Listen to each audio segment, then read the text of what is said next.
Hello, everyone. Thank you for joining us and joining our session here. I'm Darlene Cavalier from Arizona State University and from SciStarter. And my colleagues will introduce themselves shortly, but they're here all the way from Denmark. So thank you for joining us here, too. They're fun, too. They recommended that maybe we start off with a dance or something. I don't have half the energy they do, but you're welcome to stand up and dance if you'd like. So we're here to talk about research libraries as hubs for citizen science, and we'll get into what the heck citizen science is, too.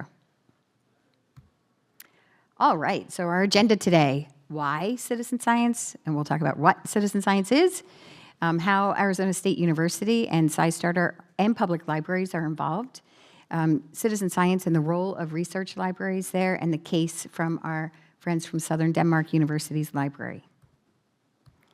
Who's familiar with participatory research, citizen science, crowdsourcing, community science? Most people, awesome. Excellent, yeah. See how happy they are all the time. So basically it's a way for people becoming involved in actual research that matters. So it's a little different than a typical STEM program, science, technology, engineering, and math, where the main goal is for you to learn. You learn when you're engaged in these projects, but really you're helping other people learn by advancing scientific research or something that matters to your community. So the difference is once you share your insights and your data, then it kind of crosses over to participatory research.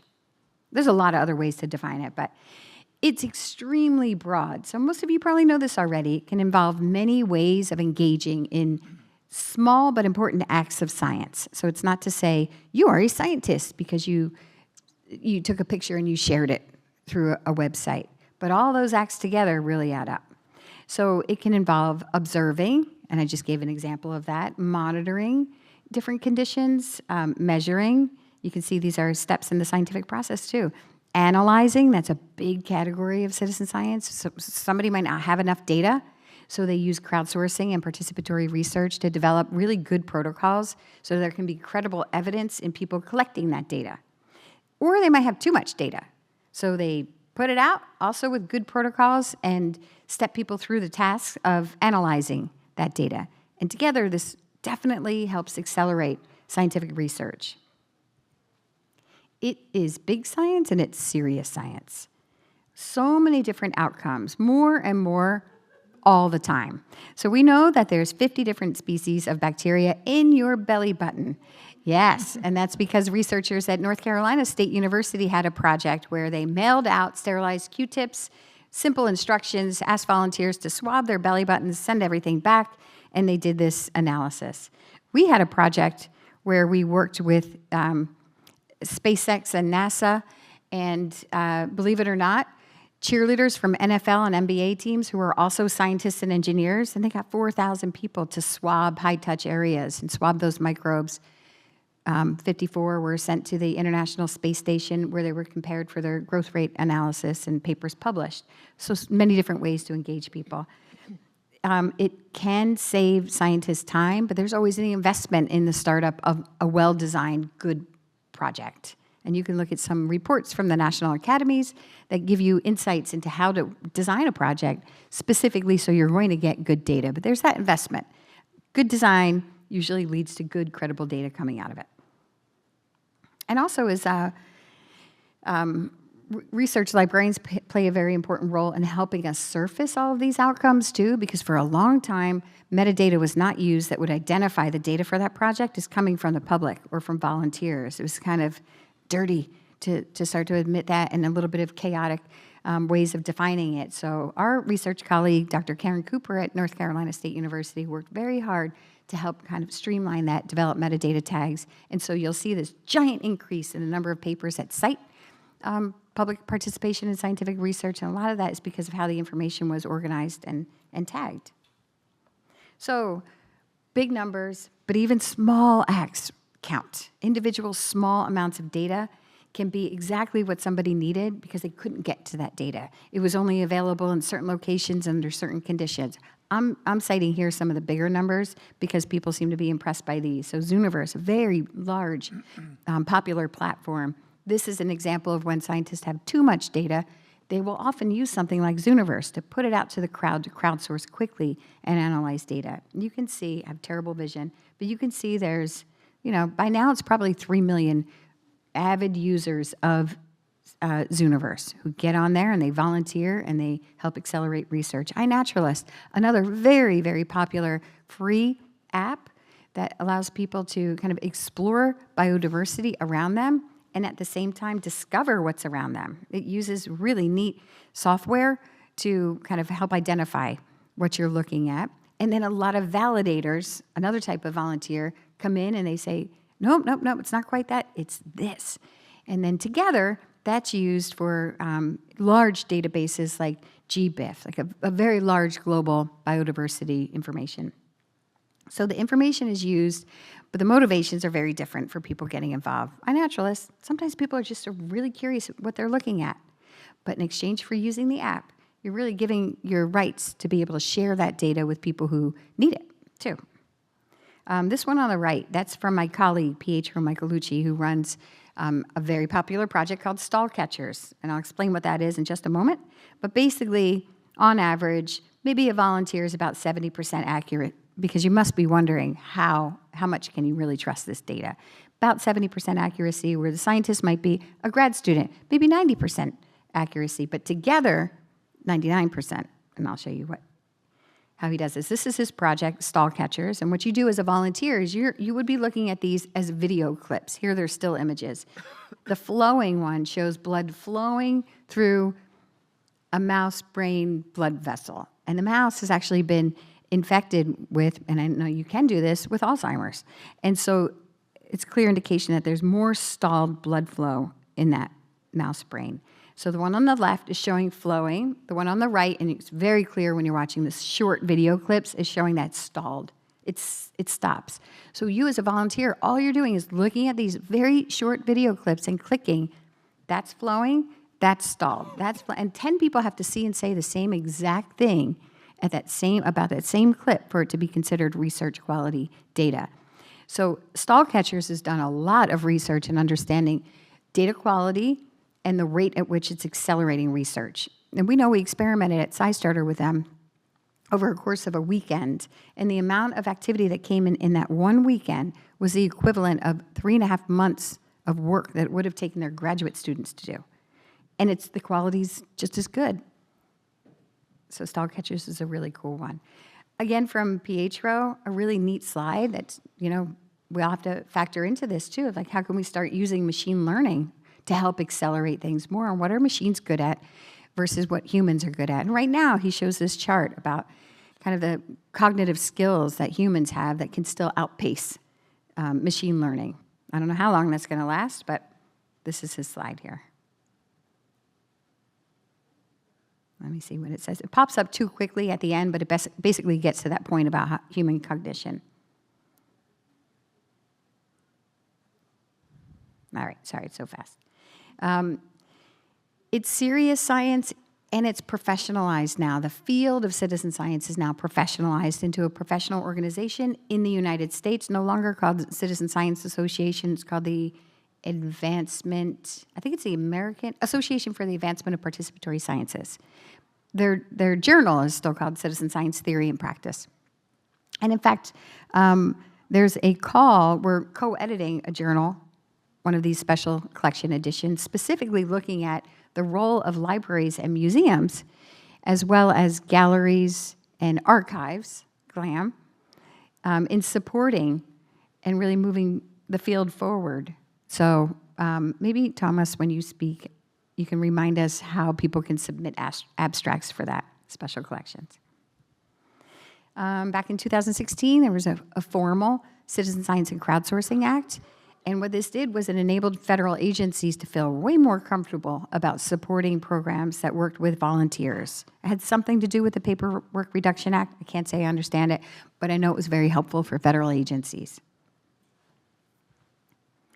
Universities, Arizona State University, North Carolina State University, to name two, are very engaged with citizen science. In North Carolina University, you'll see something like this. What would you, as a scientist, do with 2,000 field assistants? And they hold challenges where they pick projects. It doesn't have to be one that originated from North Carolina State University either. Pick projects that they think their students can learn from and actually contribute to advancing research for. So they mobilize quickly incoming freshmen. And that's a great way of learning if you're a freshman coming in to suddenly understand that even if you're not a science major, especially if you're not a science major, you can play an active role in helping to shape science. I think that's such an important message, younger the better, in realizing you don't have to be a scientist in order to contribute and make a difference in science. The role of SciStarter quickly. This is a website that helps make it easy for people to find these opportunities because before this, they were scattered all over the web. So there's thousands of vetted projects listed on SciStarter and a very simple interface for you to be able to find them. But it's more than that. It's a whole ecosystem. It supports libraries and with professional training. It supports facilitators who already reach communities that we desperately want engaged in scientific research. It has a whole media channel, very sophisticated data analytics to be able to track pathways of engagement and where things break, where barriers exist, and so forth. So that's SciStarter. A lot of partners that we work with. Our new program is working with almost 1,000 libraries who are public libraries that are part of a network. They receive professional development training. They circulate kits. They have access to a lot of different resources, and we're learning a lot from them. As well as learning from them, they're overworked. So as much as they love the idea of introducing citizen science and supporting it in their libraries, they told us they can use a little extra help with that, and that's not monetary.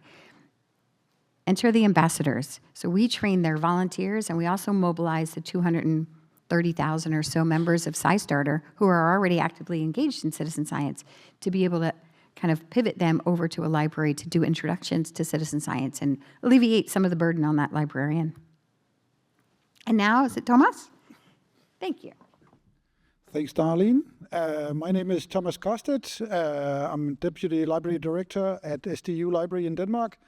My real job is that I'm Director of the Citizen Science Knowledge Center that I did with Anne-Katrine.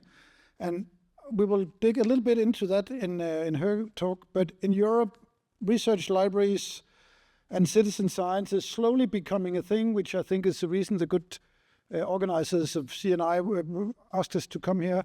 So back in 2016, the League of European Research Universities had this white paper where it said that where viable, research institutions and universities should form a hub or a center or a service for citizen science, meaning one point of contact. Just as Darlene and SciStarter are super inspirational, have collected all the bits really around the globe on citizen science in general could benefit from infrastructure. So we surveyed, digged a little bit into what's actually going on in Europe. So LIBER, an organization of 410 research libraries that I represented on the board of. So we asked them, and I think around 125 answered. And what's really going on around Europe is that open science and citizen science is actually quite well renowned at this point. Research librarians or library directors respond that they know what it is, they feel it's important, and they feel that they actually should endorse it and work with it. And I think compared to other surveys, we have seen in the past that data quality ethics gave pause for many libraries. That is decreasing. So in general, the potential for citizen science and the need and recognition of it around research libraries in Europe, it's actually quite high. What then is going on is that's a work in progress.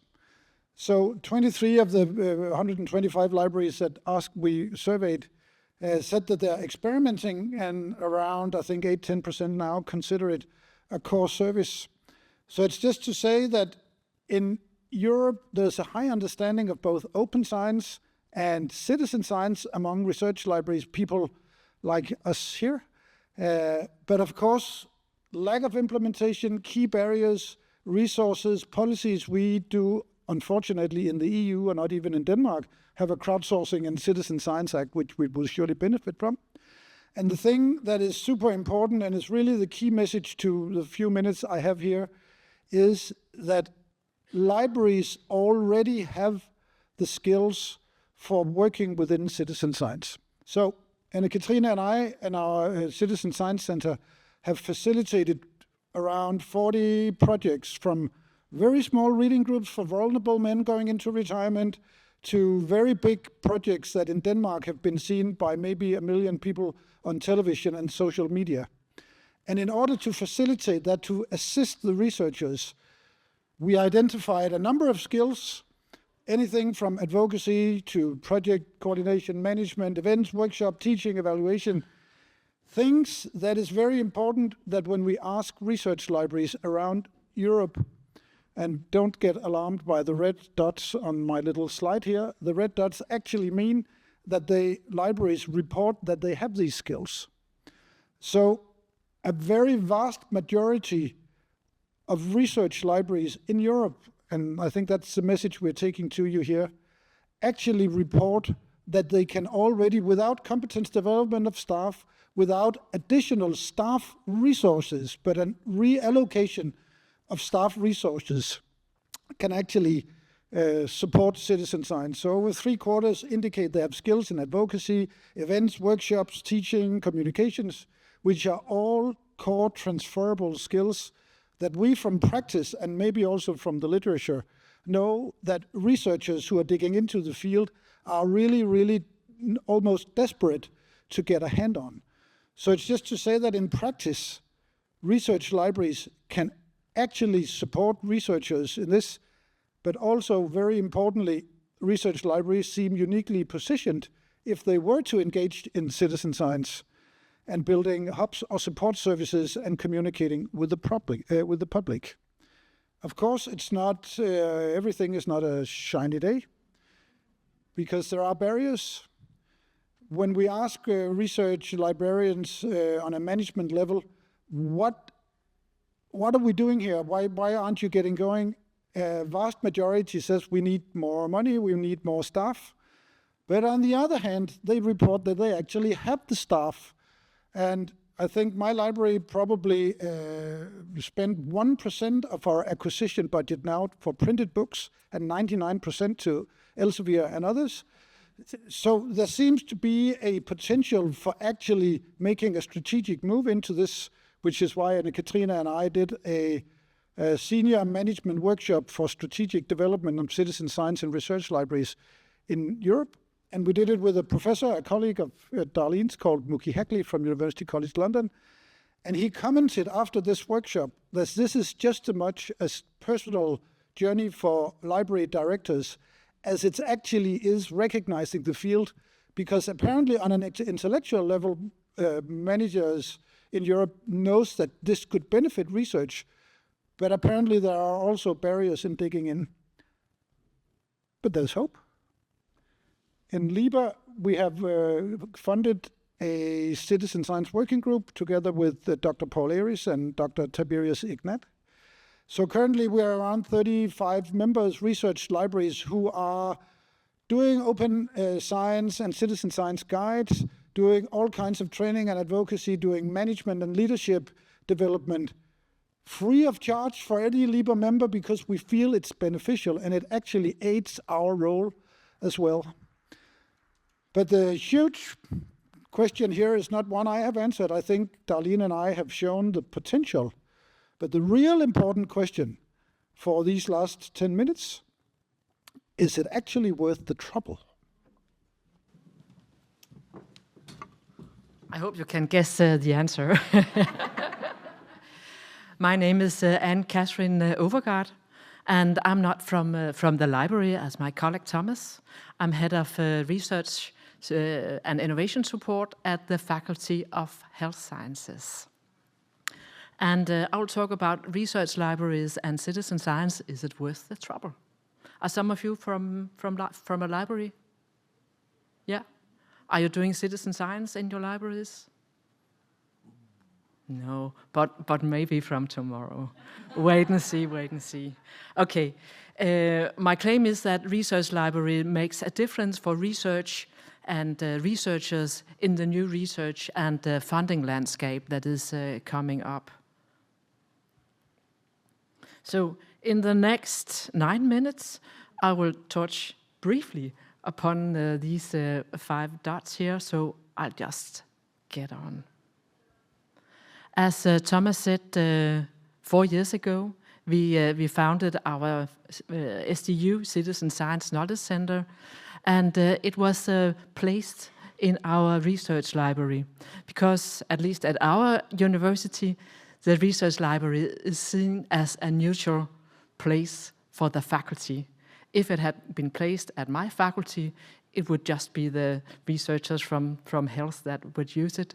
And there's no idea that each faculty should have their own nuclear plant. We have to share, of course. We had this bottom-up approach to citizen science because both Thomas and I felt that it is so important to engage citizens and stakeholders outside the universities in research. And we have this push strategy that we used. And we also have a close link to our top management. Actually, we asked the deans and our pro-rector and the director of the library to be our steering committee. So we were close together all the way. And we used factors as a pilot with some of our top professors, who was some kind of role models for other researchers. And we also had this extremely strong collaboration between the faculties and the research library. So it's not just a library thing, it's done together with the faculty. And we did a lot of partnerships, both inside the university and with the external partners as well. And I think that we were a bit stubborn along these years and also hardworking. So why promote citizen science? This slide is from Gabrielle Leo from the EU Commission. And she said that citizen science can contribute to excellence. So citizen science is serious science. Higher quality, higher quantity, and more angles and discussions and analyses. It also contributes to effectiveness, triggering behavior changes, and it's more likely to lead to quicker and larger uptake of research and innovation results. And I think that's extremely important, and we will come back to that later. And also it can contribute to trust in science and also understanding of the scientific process as a whole.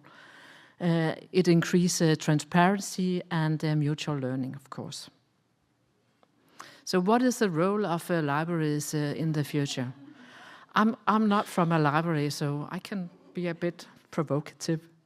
You can talk about enlightenment or you can do enlightenment. You can talk about citizen science or you can do it. You can talk about the importance of a democratic dialogue and knowledge based on research and evidence. Or you can talk about people's personal opinions or, yeah, you know. We truly believe in real enlightenment, of course. So I have this slide. It's about the connection. Oh, it's not. But it is about the connection between open science, citizen science, and societal impact. There was this article earlier this year who showed that open science generate a variety of societal impact. But especially it was citizen science that really did something for societal impact, because citizen science directly impact societal impact by engaging the public in research and data collection. And yeah, as I said before, which often leads to behavioral change and empowerment within communities. So on that note, what is societal impact? Yeah, there's a lot of definitions and understandings out there, but yeah, I think this frame it rather well. So it's about research that have impact out in society in a lot of different ways. So impact and money, and I think we're slowly getting back to these barriers that Thomas talked about. Do we have enough funding for doing citizen science in the research library? Do we have the resources? Well, researchers, they also need external funding, and the external funders ask for impact, both scientific and societal impact. And they also ask, in Europe at least, for involvement of citizens and stakeholders, again to ensure and anchor societal impact. And citizen science can be a lever for both scientific and societal impact. But the researchers, they really need support, because you're so busy as a researchers today. And if you have to use these citizen science methods in your research, you really need support.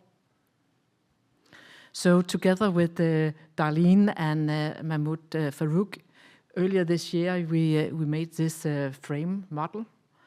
The arrows show the phases through a research project, and in the yellow circle you can see this part of joint deliberation, where we have this collaboration between the researchers and the citizens and different stakeholders along the line to societal impact, who talk together and find out what is the essential, what is the important research questions, and what is which kind of societal impact is really important out there. I don't think that the researchers always know what the important societal impact can be. So this is happening pre-award. So when the project is funded, we start the citizen science process, go through that, and further to the scientific and societal impact. And through all these three phases, the research library play the crucial role of tying the knot between all these different stakeholders in this model. And I also mentioned this pre-award and post-award, and that is because your research advisors or your grant writers or whatever you call them, they're quite important to have on board, because you won't have any money for the support of the researchers doing citizen science and communication and focus on real societal impact if you don't have any funding to secure the resources for doing that. So you have to put it in the budget in your applications that you need money for these functions as well. So research libraries in this landscape certainly have an important role, at least in Europe. I don't know how it is here in US. But our answer is that researchers, they need both the research libraries and they need the citizens to reap the benefits of citizen science. And they need the research advisors and the grant writers. And research libraries are the one who can tie this knot in this collaboration. So, next question, is it working? Do you think it's working? Is it feasible to do this? It is. This is some examples of the citizen science project where our citizen science center support research, and all these research projects are external funded, and so are the people in the citizen science center and thereby in our research library. So it's quite a different funders from Horizon Europe to Erasmus Plus. Interreg project, which is also a European funder, and some Danish foundations as well. And they're all interested in concrete and real societal impact. So they want the researchers to engage with the citizens and the stakeholders. So I think that we have been quite successful here the last 4 years of having some of these projects. So, to overcome the barriers that Thomas mentioned before, sustainable citizen science support at research libraries can be achieved when the library takes this role to tie the knot in the collaboration. between the researchers, the citizens, the stakeholders, the research advisors, and so forth, and use external funding to secure the needed resources and funding to bring the skills within the library and the competences in play in citizen science. So, and in this way, the research library, through a citizen science unit, hub, center, whatever, will support both scientific and societal impact. Breakfast. Thank you. Breakfast. Oh. Please. I forgot to mention that tomorrow morning there will be a breakfast roundtable about citizen science, so we hope to see some of you there. Thank you.